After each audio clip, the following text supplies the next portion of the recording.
Hello guys, welcome back to our engineer Pathsala platform JELET 2024 এবং তার সঙ্গে যে সমস্ত স্টুডেন্টরা পলিটেকনিক করছো ফার্স্ট ইয়ার সেকেন্ড সেমে, তাদের একটা সাবজেক্ট রয়েছে ভালোভাবে জানো, free fundamentals of electrical electronics engineering যে সাবজেক্ট রয়েছে, সেই সাবজেক্টটা পুরো হোল চ্যাপ্টার এভরি কনসেপ্ট কিন্তু ফুল ডেডিকেশন নিয়ে ক্লাস হচ্ছে। সেই ক্লাসের কিন্তু আজকে অ্যানাদার লেকচার, যেটা আমরা ট্রান্সফরমারের লাস্ট লেকচার পড়তে চলেছি। ওকে, সো এই যে ক্লাসগুলো চলছে, আশা করি সেই ক্লাসগুলো তোমরা প্রথম থেকে যেরকম সাপোর্ট করে করে আসো প্রত্যেকটা ক্লাস, ঠিক তেমনি এই ক্লাসটাও ফার্স্ট থেকে এন্ড পর্যন্ত দেখার অনুরোধ রইল সবার কাছে, যাতে করে তোমাদের কাছে যত ডাউট রয়েছে ডাউটগুলো ইজিভাবে ক্লিয়ারফায়ার্স হয়ে যায়। তার সঙ্গে সঙ্গে অবশ্যই মক টেস্ট চলতে তোমরা ভালোভাবে জানো, অর্থাৎ যারা প্রথম আসছো আমার ইউটিউব চ্যানেলে, অবশ্যই ভিডিওটা প্রথম দেখছো তারা অবশ্যই আমার ইউটিউব চ্যানেলটা সাবস্ক্রাইব করে পাশ থেকে বেলটা অন করে অল নোটিফিকেশন অন করে রাখবে। লেটেস্ট আপডেট ইন ফিউচার তোমার কাছে ইজিভাবে নোটিফাই হয়ে যায়। যারা ইলেকট্রিক্যাল এবং ইলেকট্রনিক্স ইঞ্জিনিয়ারিং আছো, তারা যদি গভর্নমেন্টের জন্য প্রিপারেশন করতে চাইছো এবং সেমিস্টারের জন্য পার্টিকুলার সাবজেক্টের উপর প্রিপারেশন করতে চাইছো, এবং জিলেটের যে ক্লাসগুলো চলছে সেখান থেকে কোথায় পাবে না, তোমরা অবশ্যই engineer Pathsala by Shubhankar Mondal search করে নেবে। সার্চ করে নেওয়ার পর প্লে লিস্টে চলে যাবে। প্লে লিস্টে যাওয়ার পর তোমরা অবশ্যই দেখতে হবে এখানে basics electrical engineering class, power system, DC network theorem, magnetic circuit, এবং তোমাদের যে জিলেটের ক্লাস চলছে সেই জিলেটের ক্লাসগুলো আশা করি তোমরা এখানে প্লে লিস্ট করা আছে, পরপর ক্লাসগুলো করে আশা করি বেনিফিট তুলতে পারবে। এবং যে সমস্ত মান্থলি জব ভ্যাকান্সিগুলো সেগুলো কিন্তু এখানে প্লে লিস্ট করা, সেগুলো দেখতে হবে। এবং তোমাদের মক টেস্ট হচ্ছে, যে মক টেস্টগুলো সেগুলো করে তোমরা কিন্তু কোশ্চেনগুলো করে সেখান থেকে অনেক বেনিফিট তুলতে পারো। ওকে, সো আজকে যে ক্লাসটা করতে চলেছি সেই ক্লাসটা মোস্টলি ইম্পর্টেন্ট। তোমরা জানো ভালোভাবে যে ইউনিট নাম্বার 2 অর্থাৎ ট্রান্সফর্মার, সেই ট্রান্সফর্মার মধ্যে পার্টের মধ্যে আজকে যে কমপ্লিট হবে যে লাস্ট টপিক, অর্থাৎ লাস্ট একটা লেকচার ট্রান্সফর্মারে। অলরেডি আমরা এতগুলো কমপ্লিট করেছি, যে বাকি রয়েছে অটো ট্রান্সফর্মার। ওকে, এই অটো ট্রান্সফর্মারটা আজকে আমরা এই লেকচারের মাধ্যমে জানবো। ওকে, অতএব যারা প্রথম দেখছো অবশ্যই প্রচুর পরিমাণে ভিডিওটা প্রচুর পরিমাণে শেয়ার করো বন্ধুদের সঙ্গে, আর ক্লাসটা মনোযোগ সহকারে ফার্স্ট থেকে এন্ড পর্যন্ত দেখো, যাতে করে অটো ট্রান্সফর্মার কি, কিভাবে অ্যাপ্লাই করবে, ওয়ার্কিং প্রিন্সিপাল কি, এর কোন কোন ল এর উপর ডিপেন্ড করে, ফর্মুলার উপর ডিপেন্ড করে কোশ্চেন করতে হবে, সমস্ত ক্লিয়ারেন্স দেবো। ওকে, সো অতএব অতএব ধৈর্য সহকারে ক্লাসটা করো। আর অবশ্যই অবশ্যই সবার মধ্যে একটাই ডাউট, যে স্যার এই ক্লাস নোটটা কোথায় পাবো। ওকে, দেখো অ্যাকচুয়ালি ট্রান্সফরমারের পুরো ফুল নোটসটা, ঠিক আছে, সেকেন্ড ইউনিট নাম্বার 2 সেকেন্ড নোটসটা দেখতে পাচ্ছ, তোমাদের স্ক্রল করে দেখাচ্ছি। পুরো ফুল নোটসটা পেতে গেলে অবশ্যই তোমরা টেলিগ্রাম চ্যানেলে জয়েন করো, যে ডিসক্রিপশনে লিঙ্ক রয়েছে, সেখান থেকে তোমরা ইজিলি ভাবে আমার পিডিএফটা ডাউনলোড করে ভালো করে প্রিপারেশন করতে পারো। কারণ কি তোমাদের এখানে সেমিস্টার এবং জিলেটের জন্যই কিন্তু নোটসটা ভালো করে মডারেট করে ডেভেলপ করা আছে নোটসটা, ঠিক আছে। তো এই ক্লাসগুলো সব কমপ্লিট হয়ে গেছে, তার সঙ্গে সঙ্গে যেখানে যেই ক্লাসগুলো হয়ে যায় সেই ক্লাসের উপর ডিপেন্ড করে প্রত্যেকটা নোটস কিন্তু আমি প্রোভাইড করে দিই। ঠিক তেমনি এটা হচ্ছে সেকেন্ড ইউনিটের ফুল নোটস। এই ফুল নোটসটা পেতে গেলে অবশ্যই টেলিগ্রাম চ্যানেল জয়েন করো, সেখান থেকে তোমরা ইজিলি ভাবে পেয়ে যাবে। ওকে, সো তাহলে আজকে স্টার্ট করি, চলো। কি স্টার্ট করবো আজকে? Auto transformer. Okay, first of all বলি যে ট্রান্সফর্মার টু এন্ডিং ট্রান্সফর্মার পড়ছিলাম, সেখানের মধ্যে অটো ট্রান্সফর্মার জিনিসটা কোথা থেকে চলে আসলো, তাই না? সবার মধ্যে প্রশ্ন, অটো ট্রান্সফর্মার কি? ঠিক আছে, দেখো লস ইন ট্রান্সফর্মার সব কমপ্লিট করে নিয়েছি, ফর্মুলাগুলো বারবার বলেছিলাম, প্রিভিয়াস লেকচারে অলরেডি বলে দিয়েছি। তো আজকে আমরা যেটা শুরু করবো সেটা হচ্ছে অটো ট্রান্সফর্মার। অটো ট্রান্সফর্মার কি না, ট্রান্সফর্মার আমরা সবাই জানি যে স্যার ট্রান্সফর্মার স্ট্যাটিক ডিভাইস, একটা স্থির বস্তু যেখানে ওয়ান সার্কিট থেকে অ্যানাদার সার্কিটে ইলেকট্রিক পাওয়ার বা এনার্জি ট্রান্সফর্ম করে, এবং উইদাউট চেঞ্জিং দ্য ফ্রিকোয়েন্সি, এখানে ফ্রিকোয়েন্সি চেঞ্জ হতে পারে না, আমরা পড়েছি। ঠিক তেমনি আমরা আজকে পড়বো auto transformer in practical reason. যখন অটো ট্রান্সফর্মার তোমরা কোথায় দেখেছো, অনেক সময় দেখবে বাড়িতে ভোল্টেজ যখন কমে যায় বা ভোল্টেজ বাড়ানো হয়, তখন কি করা হয় না, আমরা একটা স্টেবিলাইজার ইউজ করি, ঠিক আছে। স্টেবিলাইজার কি? স্টেবিলাইজার হচ্ছে ভোল্টেজটাকে স্টেপ আপ এবং স্টেপ ডাউন করার জন্য যেটাকে ইউজ করা হয়। তাহলে স্টেপ আপ স্টেপ ডাউন করার জন্য যেটা, দেখবে ভ্যারিয়েবল পটের মতো সুইচ থাকে, দেখবি এরকম করে একটা পট নবের মতন থাকে। এই নবটাকে আমরা কি করি, জাস্ট এরকম করে রোটেট করে থাকি, রোটেট করতে থাকি না, রোটেট করতে থাকি। তো অর্থাৎ অর্থাৎ অটো ট্রান্সফর্মার হচ্ছে একটা ভ্যারিয়েবল পোর্টের মতো। ওকে, তো সেটা তোমরা অটো ট্রান্সফর্মার কথা দেখবে না, স্টেবিলাইজারে দেখতে হবে বাড়ি, যেটা তোমাদের বাড়ির যে সমস্ত ভোল্টেজকে লেভেল আপ বুস্ট আপ করার জন্য। ওকে, তো অটো ট্রান্সফর্মার কি বলছে আগে প্রথমে দেখে নি। দেখো অটো ট্রান্সফর্মার হচ্ছে কি বলছে, দেখো লক্ষ্য করো, is kind auto transformer is kind of electrical transformer, ঠিক আছে, একটা electric transformer where primary and secondary share same common signal winding। খুবই ইম্পর্টেন্ট একটা পয়েন্ট, দেখো auto transformer to winding transformer ক্ষেত্রে কিরকম দেখেছিলাম, টু ওয়াইন্ডিং ট্রান্সফর্মার ক্ষেত্রে কিরকম যদি রিমেম্বার করে দিই, তাহলে টু ওয়াইন্ডিং ট্রান্সফর্মার ক্ষেত্রে আমরা একটা কোর দেখেছিলাম স্যার। এই কোরের মধ্যে কি ছিল, প্রাইমারি ওয়াইন্ডিং ছিল স্যার, আর একটা ছিল সেকেন্ডারি ওয়াইন্ডিং ছিল তো। এখানে প্রাইমারি ওয়াইন্ডিং আর একটা ছিল কি সেকেন্ডারি ওয়াইন্ডিং। কিন্তু অটো ট্রান্সফর্মার ক্ষেত্রে সেই নেচারটি আছে কি, সেই নেচারটা নেই। এখানে কি বলছে, এখানে বলছে স্যার একই সেমের মধ্যে, একই অলরেডি ফেজের মধ্যে বা একই কমন ওয়াইন্ডিং এর মধ্যে both are winding replace to the transformer. তাহলে আমরা কি বলতে পারি, অটো ট্রান্সফর্মার কি, there is the one only one winding. কি বলতে পারি আমরা, লিখে রাখতে পারি, এগুলো সব কিন্তু শর্ট নোটস এর মধ্যে খুব ইম্পর্টেন্ট, ঠিক আছে। অনলি অনলি ওয়ান ওয়াইন্ডিং, ঠিক আছে, অনলি ওয়াইন্ডিং, শর্ট ফর্ম, ওকে, অনলি ওয়াইন্ডিং শর্ট ফর্ম করে দিলাম, ওকে। এবারে ব্যাপারটা হচ্ছে ভালো করে বোঝার চেষ্টা করো যে আমরা একই ওয়াইন্ডিং এর মধ্যে কিভাবে প্রাইমারি ওয়াইন্ডিং সেকেন্ডারি ওয়াইন্ডিং কে সেট আপ করবো, সেটাই তো দেখার বিষয়। সেটা আমরা ওয়ার্কিং কনস্ট্রাকশন পার্টের মধ্যে পড়বো। তারপরে কি বলছে দেখো, লক্ষ্য করো। সো সো বেসিক্যালি কি বলছে, so basically it is a one winding transformer, যেটা লিখলাম কিছুক্ষণ আগে। তার মানে একই ওয়াইন্ডিং এর মধ্যে আমরা প্রাইমারি ওয়াইন্ডিং আর সেকেন্ডারি ওয়াইন্ডিং কে কিভাবে কানেক্ট করবো, মেকানিক্যালি কানেক্ট করবো নাকি ইলেকট্রিক্যালি কাপেল করবো বা কানেকশন করবো। সবসময় মাথা রাখবে 2 নম্বর কি পয়েন্ট, এটা হচ্ছে ইলেকট্রিক্যাল কানেকশন থাকে। কি বললাম, প্রাইমারি আর সেকেন্ডারিটাকে আমরা কি বলবো, ইলেকট্রিক্যাল কানেকশন। দুটো কি পয়েন্ট পেয়ে গেলাম। There are the common point, মানে কমন সিগন্যাল ওয়াইন্ডিং বলতে পারি। There are the only one winding, এটা কি বলবো, ইলেকট্রিক্যাল কানেকশন, ঠিক আছে। মাথা রাখবে কিন্তু এগুলো পয়েন্টগুলো যেগুলো আমি বারবার বলে দিচ্ছি সেগুলো কিন্তু খুব ইম্পর্টেন্ট। ইলেকট্রিক্যাল কানেকশন, ঠিক আছে, এগুলো সব পয়েন্ট করে লিখে নাও। আমি তো হাতে করে লিখছি, একটু প্রবলেম হচ্ছে, তো যতদিন না রাইটিং প্যাড নিতে পারছি, অবশ্যই তোমরা সাপোর্ট করো। আশা করি তোমাদের সাপোর্টের উপর ডিপেন্ড করে অবশ্যই আমি নিয়ে আসতে পারবো, ঠিক আছে। তো নেক্সট হচ্ছে কি বলতো, দেখো দেখো লক্ষ্য করো এবারে সার্কিট ডায়াগ্রামটা। টু ওয়াইন্ডিং ট্রান্সফর্মার ক্ষেত্রে এই সার্কিট যদি দেখে থাকি, তাহলে আমরা কি পড়বো, অটো ট্রান্সফর্মার পড়ছি। তাহলে অটো ট্রান্সফর্মার ক্ষেত্রে ওয়াইন্ডিং কিরকম হবে দেখো, এদিকে সাপ্লাই প্রোভাইড করেছি, আর একটা ওয়াইন্ডিং কে পুরো পেঁচানো আছে, দেখতেইছ। I hope we are see this winding, okay. তাহলে সেদিক থেকে আমরা কি ইউজ করলাম, প্রাইমারি ভোল্টেজ, যেখানে ভিপি নাম দিয়েছি, যেখানে টু ওয়াইন্ডিং ট্রান্সফর্মার ক্ষেত্রে দেখেছিলাম না, এখানে সাপ্লাই ভোল্টেজ দিয়েছিলাম।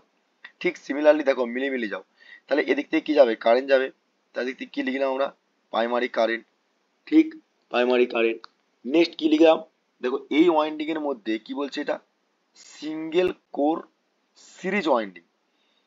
এই ওয়াইন্ডিংটা মানে আমি তোমাদেরকে যদি একটু হাইলাইট করে দেখাই, আই মিনস এই ওয়াইন্ডিংটা, আর নেক্সট হচ্ছে নিচে লেখা আছে কি কমন ওয়াইন্ডিং লেখা আছে না, নিচে কমন ওয়াইন্ডিং লেখা আছে তো, এই যে এই পার্টটা, তাহলে এটা কি কমন ওয়াইন্ডিং। এই both are winding will be series winding, তাই তো। দেখো সিগন্যাল কোরের ক্ষেত্রে কি আছে, সিরিজ ওয়াইন্ডিং আছে না। দেখো এখানে এই ট্যাপিং করার পরে যেটা পার্ট হচ্ছে না, আমরা প্রাইমারি ওয়াইন্ডিং কি পড়তাম, এটা প্রাইমারি ওয়াইন্ডিং পড়েছিলাম, এটা সেকেন্ডারি পড়েছিলাম। কিন্তু আমরা এখানে অটো ট্রান্সফর্মার ক্ষেত্রে দুটো ওয়াইন্ডিং কিন্তু একই ফেজের মধ্যে রাখছি, তাই না, বা একই ওয়াইন্ডিং এর মধ্যে সেপারেট করে রাখছি। তাহলে সেটা সেপারেটলি করতে গেলে কি করতে হবে, একটা ট্যাপিং করতে হবে, ট্যাপিং, ট্যাপিং। এবারে দেখো, এবারে এই ওয়াইন্ডিংটার নাম যদি দিই প্রাইমারি সাপোজ, তাহলে এরপরে কি হচ্ছে সেকেন্ডারি, দেখো লেখা সেকেন্ডারি ট্যাপিং পয়েন্ট, এরপর থেকে সেকেন্ডারি পয়েন্ট বা কমন ওয়াইন্ডিং বলতে পারি। বুঝা গেল, বুঝা গেল, ভালো করে বোঝো একই ওয়াইন্ডিং এর মধ্যে। এবারে তোমরা ভালোভাবে দেখে বুঝতে পারছো এখানে যে একটা ওয়াইন্ডিং এর মধ্যে যদি এখানটায় এই ওয়াইন্ডিংটা এদিকে আসে, আবার এদিকটা কি হচ্ছে, তাহলে আমরা সেকেন্ডারি ওয়াইন্ডিং বলতে পারি না, বলতে পারি তো। কারণ কি সেকেন্ডারি ওয়াইন্ডিং কেন করছি, সেকেন্ডারি ট্যাপিং করছি না, কারণটা হচ্ছে এদিকে যদি সেকেন্ডারি লোড পড়ছে একটা ভিএস, সেকেন্ডারি মানে আমরা কি জানতাম সেকেন্ডারি কাকে বলবো, সেকেন্ডারি ওয়াইন্ডিং কাকে বলবো, it is the winding which is the provide to the output বা load side, it's call are secondary winding. তাহলে আমরা সেকেন্ডারি ওয়াইন্ডিং বলবো। তাহলে সেকেন্ডারি ওয়াইন্ডিং কি, ভিএস সাপ্লাই ভোল্টেজের উপর ডিপেন্ড করে, এটা লোড ছিল, ঠিক আছে, আর এল লোড, বুঝতে পেরেছো। এবারে দেখো এটা যদি এনএস হয়, এটা যদি এনএস হয়, তাহলে এনপি নাম্বার অফ টার্নস রয়েছে না, নাম্বার অফ টার্নস একই ওয়াইন্ডিং এর মধ্যে কমন ওয়াইন্ডিং হচ্ছে, কিন্তু তার মধ্যে সেপারেটলি করা রয়েছে প্রাইমারি ওয়াইন্ডিং সেকেন্ডারি ওয়াইন্ডিং। আর সেখান থেকে আমরা যদি এনপি মাইনাস এনএস করতে পারি না? এনএস করতে পারি তো, কারণ কি প্রাইমারি ওয়াইন্ডিং থেকে সেকেন্ডারি ওয়াইন্ডিং বাদ দিলে তো আমার টোটাল ওয়াইন্ডিং বেরিয়ে যাবে কতটা আছে প্রথম, মানে সিঙ্গেল কোর সিরিজ ওয়াইন্ডিং এর ক্ষেত্রে, হ্যাঁ কি না? পাবো না আমরা? পাবো। তাহলে সেদিক থেকে মাথায় রাখতে হবে যে এনএস এনপি, এনপি কি primary number of turns, NS কি সেকেন্ডারি নাম্বার অফ টার্নস, ঠিক আছে? কিন্তু একই টার্মসটা দেখো প্রত্যেকটা কিন্তু রয়েছে, এটা কোরের সিম্বল, এটা হচ্ছে কোরের সিম্বল, দুটো নারীর মতন দেখতে পাচ্ছ, এটা কোরের সিম্বল। ওকে, তো এবারে দেখো এখান থেকে যখন প্রাইমারি কারেন্টটা যাচ্ছে, তাহলে এই কারেন্টটা দিকে আসার চেষ্টা করবে, এদিক থেকে আর ধরা আছে এক্সাম্পল, ঠিক আছে? কারণটা হচ্ছে এদিক থেকে কারেন্ট ফ্লো করবে, সেই কারেন্টটা কি হচ্ছে, টোটাল কারেন্টটা কোন দিকে যাবে, লোডের এক্সপিডে যাবে না? আর লোডের এক্সপিডে গেলে সেখান থেকে কি হচ্ছে, সেকেন্ডারি কারেন্ট ইজুকাল টু, যেহেতু এদিকে প্রাইমারি কারেন্ট আসছিল, প্রাইমারি কারেন্টটা আসছিল, হ্যাঁ কি না, দেখো প্রাইমারি কারেন্ট আসছিল, তাহলে প্রাইমারি কারেন্ট আর এদিক থেকে আর স্মল ক্যাপ স্মল আর, তাহলে দুটোকে যোগ করলে আমরা কি পাবো, সেকেন্ডারি কারেন্ট পাবো না? সেটা কোথায়, লোড যদি কানেক্ট করি তাহলে লোডের এক্সপিডে পাবো। বোঝা গেল কানেকশনটা? আই হোপ কানেকশনটা সবার মধ্যে ক্লিয়ার হয়ে গেছে। কানেকশনটা সবার মধ্যে ক্লিয়ার? দেখে নাও, অ্যাকচুয়ালি অটো ট্রান্সফর্মার ক্ষেত্রে ওয়াইন্ডিংটা যদি বুঝে যাও, ঠিক আছে, কিভাবে তৈরি হচ্ছে, তাহলে কিন্তু তোমরা সবকিছু করতে পারবে, ঠিক আছে? এবার দেখো অটো ট্রান্সফর্মার কিভাবে ওয়ার্কিং পিস হয়ে কাজ করছে। এবার দেখো ওই সেকেন্ডারি ওয়াইন্ডিং ক্ষেত্রে যেখানে লেখা আছে না ট্যাপিং, এই যে লেখা আছে না সেকেন্ডারি ট্যাপিং পয়েন্ট, ট্যাপিং মানে তুমি ধরো এইটা ছিল ট্রান্সফর্মারের ভ্যারিয়েবল পট, আর তুমি কি করেছো, এরকম এই যে এরকম করে একটা অ্যারো ছিল, তুমি এটাকে ঘুরাচ্ছ, ঘুরিয়ে কি করলে, এটাকে তুমি ধরো সাপোজ এটা কত ছিল, ধরো আমি ধরলাম এটা 30 ভোল্টের ছিল, 30 ভোল্ট সাপোজ এক্সাম্পল, এইটা ছিল তোমার 90 ভোল্ট, ঠিক আছে, সাপোজ ধরে রাখো। এবার আমি বললাম এই 90 থেকে তুমি এই এখানে ছিল, এটা অ্যারো চিহ্নটা এখানে দিই তাহলে বুঝতে পারবে, 90 সেট করা রয়েছে, ঠিক আছে, 90 সেট করা রয়েছে। এবার আমি তোমাকে বললাম যে এইটাকেই তুমি 120-তে কনভার্ট করো, তাহলে তুমি কি করবে, ক্লক ওয়াইজ ঘুরে যাবে এদিকে, এদিকে ঘুরবে, তাহলে ঘোরার সঙ্গে সঙ্গে ধরলাম এটা 120, এটা 120 ভোল্ট পর্যন্ত ধরলাম, ঠিক আছে? তাহলে মানে কি হচ্ছে, এই যে তোমার একটা ধরো সাপোজ যেমন তোমার রেগুলেটর দেখেছো বাড়িতে, ফ্যানের রেগুলেটর গুলো দেখেছো তো, সেই রকম করে সিস্টেম গুলো ধরো ট্রান্সফরমারে হচ্ছে তোমার এখানে ভ্যারিয়েবল পটটা এরকম যখন ঘুরাচ্ছ, তাহলে কি হচ্ছে বলো তো তোমার, তাহলে এর এক্সপেক্ট আমরা কি পাবো, এই যে নবটাকে ইয়ে করলাম, ঘোরালাম, তাহলে সেই দিক থেকে কি পাবো, ভোল্টেজ বাড়ছে না বাড়ছে না? তখন ট্যাপটা কি করছি, এই জায়গায় কাঁটাটা ছিল আমার, এখান থেকে ঘুরে আবার নিয়ে চলে আসলাম, তো ইনার্সিয়াল একটা চেঞ্জ হচ্ছে কি হয় না? সেটাকে বলে ট্যাপ চেঞ্জিং মেথড। কি বলবো সেটাকে, ট্যাপ চেঞ্জিং মেথড থেকে ওয়াইন্ডিংটা বাড়াতেও পারি। মনে মনে করো,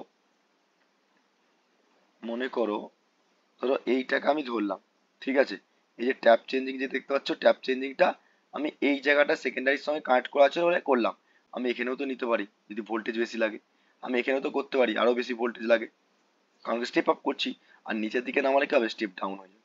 তাহলে একটা অটো ট্রান্সফর্মার ক্ষেত্রে স্টেপ ডাউন স্টেপ আপ বলবো কখন, প্রাইমারি ওয়াইন্ডিং সেকেন্ডারি ওয়াইন্ডিং দুটোই রয়েছে, তাহলে সেক্ষেত্রে কি আমরা ট্যাপিং চেঞ্জ করলেই হয়ে যাবে। বুঝে গেল? আই হোপ বুঝে গেছো, ঠিক আছে? এবারে নেক্সট হচ্ছে অটো ট্রান্সফর্মার ওয়ার্কিং কাকে বলছে দেখো, অটো ট্রান্সফর্মার ওয়ার্কিং প্রিন্সিপাল কাকে বলে না, এই অটো ট্রান্সফর্মার ওয়ার্কিং পিকটা খুবই ইজি জিনিস, সহজ ভাষায় বোঝো, ঠিক আছে? কি বলছে, the circuit diagram of the auto transformer is shown figure when the single phase AC supply, তাহলে আমার বাড়িতে কি আছে, আমার বাড়িতে সিঙ্গেল ফেজ আছে না, বাড়িতে সিঙ্গেল ফেজ আছে তো, সিঙ্গেল ফেজ মানে কত, 230 ভোল্ট থেকে 240 ভোল্টের মধ্যে থাকে। এবারে 230 থেকে 240 ভোল্ট কেনই হয়, কনস্ট্যান্ট কেন থাকে না, তার জন্য পড়তে হবে ইলেকট্রিক্যাল ইঞ্জিনিয়ারিং এ মেন কোর্স সাবজেক্ট। তার জন্য এটা কেন হয় বলতো, কারণটা হচ্ছে ইন্ডিয়ান ইলেকট্রিসিটি রুলস এর উপর ডিপেন্ড করে প্লাস মাইনাস 6% ভ্যারিয়েশন থাকে ভোল্টেজে, সেটা কিন্তু ইন্ডিয়ান ইলেকট্রিসিটি রুলস এ রয়েছে, সেটা কিন্তু 6% হলে কত হবে, তাহলে সামথিং একটা কত 12 পয়েন্ট বা 14 পয়েন্ট সামথিং আসবে দেখবে, তাহলে 130-এর সঙ্গে 114 যোগ করলে কত হবে দেখবে, 142-43 সামথিং হচ্ছে, ঠিক আছে? সেই জন্য ভ্যারিয়েশন হয়। এবারে সেইটা কি হচ্ছে সিঙ্গেল ফেজ, তাহলে সেদিক থেকে আমরা কি হবে না কি বলছে, circuit diagram the auto transformer the shown figure when the single phase AC supply, তাহলে আমার এখানে ফ্রিকোয়েন্সিতে কত থাকবে, 50 হার্জ, 50 হার্জ। কি বলছে, কানেক্টেড বিটুইন, ভালো করে মাথায় রাখবে কিন্তু এই পয়েন্ট গুলো, connected between A and D terminal মানে আউটপুটের এক্সপেক্টে, মানে এখানে যে ডায়াগ্রামটা ছিল সেখানে এ নিচে যে ডায়াগ্রামটা আছে সরি, নিচে যে ডায়াগ্রামটা এ অ্যান্ড ডি টার্মিনাল আউটপুট হচ্ছে, ঠিক আছে। অর্থাৎ এখানে দেখতে পাচ্ছ এ আর ডি, এটা হচ্ছে আউটপুট হচ্ছে এনারা, ঠিক আছে। বাকিটা ইনপুটের এক্সপেক্ট এখানে ধরে টাইপিং করা হচ্ছে, ঠিক আছে। এবারে কি বলছে দেখো, is taken from CRE terminal is the auto transform will be operate step down transform। কেন, তুমি সিআরডি মানে কি, সিআরই সরি সিআরই, এটা কি করছো, স্টেপ ডাউন হয়ে যাচ্ছে না। এইটা কি ছিল, নাম্বার অফ ট্রান্সটা বেশি ছিল তো, এ আর ডি এর এক্সপ্রেস কি ছিল, নাম্বার অফ বেশি ছিল, আর এদিকে কি হচ্ছে, নাম্বার অফ ট্রান্সটা কম হচ্ছে, তাহলে কি হচ্ছে, স্টেপ ডাউন বলবো না, সেটাকে বলে স্টেপ ডাউন ট্রান্সফর্ম।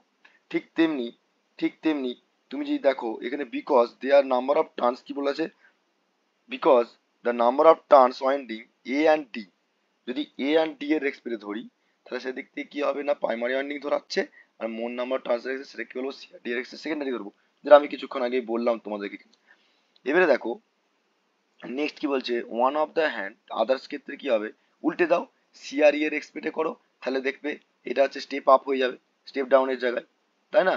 যদি আমরা এটাকে স্টেপ ডাউন ধরি, যে এ আর ডি এর এক্সপেক্টে সি আর ই হচ্ছে স্টেপ আপ স্টেপ ডাউন, তাহলে সি আর ই এর এক্সপেক্টে যদি এ ডি দেখতে চাই তাহলে step down, step step down হচ্ছে না স্টেপ আপ হচ্ছে, অবভিয়াসলি স্টেপ আপ হয়ে যাবে। অর্থাৎ এ ডি, ভালো করে লক্ষ্য করো আমি যেটা লিখাচ্ছি, A D greater than CD number of turns এর এক্সপেক্ট, হ্যাঁ, নাম্বার অফ টার্নস এর এক্সপেক্ট কি হচ্ছে, স্টেপ আপ না step down, obviously step down হয়ে যাচ্ছে, কারণ কি এডির এডির ভ্যালুটা নাম্বার অফ টার্নসটা বেশি রয়েছে। তাহলে ঠিক তেমনি যদি বলা হয় এডি লেস দেন সিডি করা হয়, তাহলে স্টেপ কত হচ্ছে, স্টেপ আপ হয়ে যাবে না, স্টেপ আপ হবে না স্টেপ ডাউন হবে, তখন সিডি দিয়ে করা হয়, অবভিয়াসলি সেটাও স্টেপ আপ হবে। যদি আমি যতক্ষণ না এটাকে কি করতে পারি, স্টেপ ডাউন, এটাকে স্টেপ ডাউন বলবো, এটাকে স্টেপ ডাউন হবে, এটাও স্টেপ ডাউন এটাও স্টেপ ডাউন, কিন্তু এটাকে উল্টে দিলে কি স্টেপ আপ হয়ে যাবে সেটা বলতে চাইছে এনারা, ঠিক আছে। মানে output taken from the E terminal CE terminal, the same output transform will be operate step up transform, ঠিক আছে। মানে একটা ট্রান্সফর্মার একই ওয়াইন্ডিং এর মধ্যে আমরা স্টেপ আপ স্টেপ ডাউন দুটো ফাংশনই করতে পারি। বুঝে গেল, বুঝে গেল, আশা করি বুঝতে পেরেছো। নেক্সট কি দেখো, নেক্সট কি বলতে চাইছে, because the number of turns এর এক্সপেক্টে B and T terminal primary and less than secondary বেশি হচ্ছে, যেটা কিছুক্ষণ আগে বললাম, greater than to less than. এবার যখন সাপ্লাই সিস্টেম দেওয়া হয়ে যাচ্ছে এই দিক দিয়ে, এখন নাম্বার অফ টার্নস রয়েছে, তাহলে এইগুলো কি আছে, 1 2 3, কি এগুলো 4 5, এগুলো সব ঘর, মানে এক একটা কর টাইপের, মানে তুমি বাড়াচ্ছ কমাচ্ছ যে করছো ট্যাপিং করে করে, সেটা কিন্তু তুমি ইজিলি ভাবে এখান থেকে করতে পারো, সেদিক থেকে লোড বাড়বে কমবে, হ্যাঁ কি না, লোড বাড়বে কমবে না। সিমিলারলি এখানে লেখা রয়েছে কি, current flow the current in the winding action in the auto transformer which the commonly both of winding C and D and minimum I1 I2, obviously হবে, তার কারণ কনস্ট্রাকশন এরিয়ার উপর ডিপেন্ড করে নাম্বার অফ ট্রান্সটা কি হচ্ছে, কমে যাচ্ছে তো, তাহলে কমে গেলে কি হবে, মিনিমাম হলে কনস্ট্রাকশন এর উপর কারেন্টটা ডিভাইড হয়ে যাবে। ঠিক তেমনি দুটো ফর্মুলা অটো ট্রান্সফর্মার ক্ষেত্রে প্রচুর ইম্পর্টেন্ট, প্রচুর প্রচুর important, very very important part for your auto transformer topic, যেখানে তোমার দুটো ফর্মুলাকে মাথায় রাখতেই হবে, ঠিক আছে। একটা হচ্ছে পাওয়ার ট্রান্সফর্ম ইন্ডাকটিভলি লোড, ঠিক আছে, পাওয়ার ট্রান্সফর্ম, যদি তোমাকে পাওয়ার ট্রান্সফর্ম করছে ইন্ডাকটিভ লোডের জন্য, তখন তখন কি ফর্মুলা হবে, বা অনেক সময় বলা হয় এটাকে পাওয়ার ট্রান্সফর্ম আমাদের ইন্ডাকটিভ লোড বলছে, তাহলে ইন্ডাকটিভ লোডের ক্ষেত্রে কি হবে, পি ইনপুট তোমাকে বলে দেবে যে পাওয়ার ট্রান্সফর্মার পাওয়ারটা কত, এবারে 1 - কে, এবারে তুমি কে ইজুকাল টু কি জানো, স্যার আপনি পড়িয়েছেন কে equal to number of turns, number of turns তোমাকে বলে দিবে N1 আর N2 কত রেশিও, সেটা কিন্তু বলে দিবে। তাহলে তোমাকে যদি N1 N2 বলে দেয় তাহলে তুমি রেশিও বার করতে পারবে। আবার ডাইরেক্ট অনেক সময় কে এর ভ্যালু কিন্তু অনেক সময় দিয়ে দেয়, বুঝে গেল। তাহলে তোমাকে ফর্মুলা কি মনে রাখতে হবে, পাওয়ার ট্রান্সফর্মার, যে ট্রান্সফর্মার ট্রান্সফর্ম করবে কি হবে না, ইন্ডাকটিভ লোডের জন্য ইনপুট পাওয়ার ইনপুট, অর্থাৎ পাওয়ার ইনপুট এরকম করে মনে রাখতে পারো, পাওয়ার ইনপুট ইন্টু 1 - কে, ঠিক আছে, 1 - কে, বোঝা গেল, বোঝা গেল ফর্মুলা নাম্বার ওয়ান ফর্মুলা, প্রচুর ইম্পর্টেন্ট ফর্মুলা, বরাবর দিচ্ছি, ঠিক আছে। যারা জিলেটে প্রিপারেশন করছো ফর্মুলা তো মনে রাখতে হবে, সেমিস্টার সঙ্গে সঙ্গেও কিন্তু মনে রাখতে হবে কিন্তু এগুলো, ওকে। পরীক্ষায় নিউমেরিক্যাল আছে তো, নিউমেরিক্যাল গুলো করতে হবে তো পরীক্ষায়, তাই না। 2 নম্বর ফর্মুলা, পাওয়ার ট্রান্সফর্ম ইলেকট্রিক্যালি, এবারে ইলেকট্রিক্যালি যেটা বলা হচ্ছে সেটা কিন্তু আমরা কন্ডাক্টিভলিও বলতে পারি। কি বললাম? কন্ডাক্টিভলি বা ইলেকট্রিক্যালি বলতে পারি। ওকে, সেখান থেকে কি হয়ে যাবে? পাওয়ার ইনপুট ইনটু কে, তখন ওয়ানটা আর আসবে না। বোঝা গেল? বোঝা গেল আশা করো। এই দুটো ফর্মুলা কিন্তু প্রচুর প্রচুর ইম্পর্টেন্ট, ভেরি ভেরি ইম্পর্টেন্ট, এর উপর ডিপেন্ড করে নিউমেরিক্যালি আসবে। ঠিক আছে, এবারে saving of the copper in the transformer. আচ্ছা বলো তো, সেভ অবশ্যই টু ওয়াইন্ডিং ট্রান্সফর্মার ক্ষেত্রে দুদিকে দুটো ওয়াইন্ডিং ছিল, আর সেখানে একটা ওয়াইন্ডিং এর উপর ডিপেন্ড করে কনস্ট্রাকশন করছি, তাহলে সেভ অফ দ্য কন্ডাক্টরে কি হবে? কোপার কন্ডাক্টরটা সেভ হবে না, আমার বাঁচবে না অনেকটা। সেজন্য কি বলছে, সেখানে একটা ফর্মুলা মনে রাখতে হবে, wait of the conductor requirement the auto transformer ক্ষেত্রে উইল বি লেস। কারণটা দেখো, টু ওয়াইন্ডিং ট্রান্সফর্মার ক্ষেত্রে আমরা কি করেছিলাম? টু ওয়াইন্ডিং ট্রান্সফর্মার ক্ষেত্রে দুদিকে দুটো কোর ছিল, এই দুদিকে দুটো টার্মিনাল ক্ষেত্রে ছিল। কোরের মধ্যে দুদিকে দুটো টার্মিনাল ছিল, primary winding, second winding, number of turns তো বেশি লাগছিল, হ্যাঁ কি না? লাগছিল না? তাহলে নাম্বার অফ টার্নসটা যদি বেশি লাগে, তাহলে সেদিক থেকে সেটাকে একটা ওয়াইন্ডিং এ নিয়ে আসছি, তাহলে তো দুটো লেস হয়ে যাবে। তার উপর ডিপেন্ড করে কি বলছে, এই ফর্মুলাটা সবসময় মাথায় রাখবে, সেভিং, কোপার সেভিং এর formula K into omega not. এবার দেখো, ওমেগা এটা কি? ওমেগা এটা হচ্ছে যে কোপারমেন্ট, মানে কতটা কোপার রিকমেন্ড করা হচ্ছে অটো ট্রান্সফারের ক্ষেত্রে। ঠিক আছে, সেদিক থেকে ফর্মুলা কি? ওমেগা এ ওয়ান মাইনাস কে ইন্টু ওমেগা ডব্লু, মানে ওমেগা নট। ঠিক আছে, বা ডব্লু নটও বলতে পারো, পাওয়ারের ক্ষেত্রে বা লসের ক্ষেত্রে যা বলতে পারো না কেন, ওয়াইন্ডিং এর ক্ষেত্রে বলতে পারো ওয়াইন্ডিং। সেভিং এর জন্য কি হয়? ওয়াইন্ডিং যেটা পাচ্ছি সেটা মাইনাস তোমার কি অটো ট্রান্সফর্মার। ঠিক আছে, এবার মাথায় রাখতে হবে, যেটা কোপার যেটা পাচ্ছি না, ওয়েট অফ দ্য কোপার, এই ওয়েট অফ দ্য কোপারটাকে বলা হয় ওমেগা নট বা ডব্লু নট বলা হয়। ঠিক আছে, আর ওমেগা এটা হচ্ছে বা ডব্লু এটা হচ্ছে অটো ট্রান্সফর্মারের যেটা ওয়েট, মানে ওয়েট অফ দ্য কোপারে অটো ট্রান্সফর্মার। ঠিক আছে, এই ফর্মুলাটা মাথায় রাখবে, কে ইন্টু ওমেগা কি জিরো বা ডব্লু জিরো। সেদিক থেকে ডব্লু এ কি, ডব্লু নট কি, এবং তোমার কে কি, কে মানে কিছুক্ষণ আগে বললাম ট্রান্সফরমেশন রেশিও, বললাম তো কিছুক্ষণ আগে। ঠিক আছে, এটা মাথায় রাখতে হবে। অ্যাডভান্টেজ, অবভিয়াসলি এখানে কি অ্যাডভান্টেজ হবে? অবভিয়াসলি অনেকগুলো হয়, যেমন লেস কস্ট হবে, সবসময় কস্টটা কম হবে। ঠিক আছে, তারপরে বেটার ভোল্টেজ রেগুলেশন পাবো এখানে। তারপরে এখানে স্মল সাইজের মধ্যে হয়, সেভিং অফ দ্য কোপার ওয়েট হয়, সেখানে ওয়েট কমে যায়, লেস অফ দ্য কোপার হয়, অনেক কিছু আছে অ্যাডভান্টেজ। অত অ্যাডভান্টেজগুলো একটু তোমরা পড়ে নেবে, কারণ কি পরীক্ষার সময় জিজ্ঞেস করে ডাইরেক্ট অ্যাডভান্টেজ। ঠিক আছে, কস্টটা অনেক সময় কম হয়ে যায়, ঠিক আছে, লেস কস্ট থাকে। তারপর তোমার ভোল্টেজ রেগুলেশনটা কি হয়? ভোল্টেজ রেগুলেশনটা বেটার হয়, বেটার হয়। ঠিক আছে, তারপরে হচ্ছে স্মল সাইজের মধ্যে হয়। ঠিক আছে, স্মল সাইজের মধ্যে হয়। রিকমেন্ড অফ কোপার লসটা কি হয়? সাইজের উপর ডিপেন্ড করলে কোপার লসটা, এই সরি কোপার সেভিং কোপারটা কি হবে? বেশ কম হবে, তাহলে ওয়েটটাও কম হবে। ঠিক আছে, এগুলো মাথায় রাখতে হবে। ডিসঅ্যাডভান্টেজ কিছু রয়েছে, ডিসঅ্যাডভান্টেজ গুলো কিছু রয়েছে, সেগুলো কি কি কি থাকতে পারে? না, এটা যখন তোমার there is the no electrical isolation, তাহলে কি হয়? প্রাইমারি ওয়াইন্ডিং সেকেন্ড ওয়াইন্ডিং অনেক সময় কি হতে পারে? এখানে ডিসঅ্যাডভান্টেজের ব্যাপার আছে না, কারণ কি একই ওয়াইন্ডিং এর মধ্যে কোনো ইনসুলেশন প্রপার্টি নেই, যেখানে টু ওয়াইন্ডিং ট্রান্সফার ক্ষেত্রে আমরা পড়েছি, তাই না? টু ওয়াইন্ডিং ট্রান্সফার ক্ষেত্রে আমরা পড়েছি না, যে একটা কোরের মধ্যে ইনসুলেশন প্রপার্টি থাকবে, তবে আমরা একটা কোর দিতে পারবো বা ওয়াইন্ডিং দিতে পারবো। ঠিক আছে, কিন্তু সেখানে এখানে নেই, তাহলে কি হতো? ডিসঅ্যাডভান্টেজ কি, there will be no electrical isolation, ঠিক আছে, between the primary secondary winding. আর এখানে যদি প্রাইমারি ওয়াইন্ডিং এ শর্ট সার্কিট হয়ে যায়, তাহলে secondary large out current flow করে যাবে, স্বাভাবিক, হ্যাঁ কি না? তাই তো? সেই জন্য এটা কি ডিসঅ্যাডভান্টেজের মধ্যে পড়বে। দেখো লেখা আছে, ইট is the harmful to the load when the using the auto transformer step up transformer, then তাহলে কি হবে? Step down, sorry step down, তাহলে দ্যাট ইজ ওয়ে, কি হবে? দ্যাট ইজ ওয়াই না auto transformer is usually only making of the small ভ্যারিয়েশনের জন্য use করে আউটপুটটা ভ্যারিয়েবল ভোল্টেজ জন্য, যেখানে ইউজিং স্টেপ ডাউন ট্রান্সফর্মার। অর্থাৎ তোমরা বুঝতে পেরে যে অটো ট্রান্সফর্মার বেশিরভাগ অ্যাপ্লিকেশন কম রেটিং এর ক্ষেত্রে, কম ইয়ের জন্য, ভ্যালুর জন্য কিন্তু আমরা ইউজ করে থাকি, বেশি অ্যামাউন্ট অফ পাওয়ারের ক্ষেত্রে কিন্তু অটো ট্রান্সফর্মার কাজে লাগাতে পারি না। ক্লিয়ার? তো এইটুকু মাথায় রাখবে, কি কি পড়ালাম সেগুলো পয়েন্ট করে মাথায় রেখে দাও, অটো ট্রান্সফর্মার কাকে বলে এবং অটো ট্রান্সফর্মার ফর্মুলা, ব্যাস ইনাফ, এইগুলো করলেই হয়ে যাবে তোমাদের। ঠিক আছে, কিন্তু ফর্মুলা ও ইন্ডাকটিভ লোড কন্ডাক্টিভ লোডের ফর্মুলাগুলো অবশ্যই মাথায় রাখবে, আর ট্রান্সফরমেশন রেশিওর ফর্মুলা বা ট্রান্সফর্ম কেভিএ রেশিওর ফর্মুলা। ঠিক আছে, ট্রান্সফর্ম লিখে দিচ্ছি দেবো, ট্রান্সফর্ম বা ট্রান্সফর্মার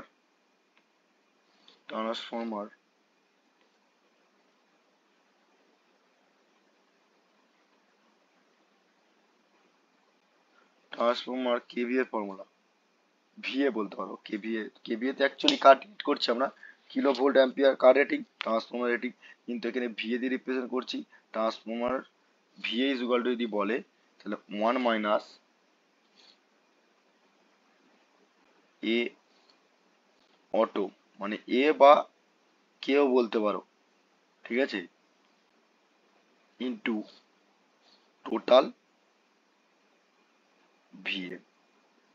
ফর্মুলাটা মাথায় রাখবে, ঠিক আছে। তো এইটুকুই তোমাদের অটো ট্রান্সফরমার ছিল, বাকি পেন্ডিং, সেটা কমপ্লিট করে দিলাম।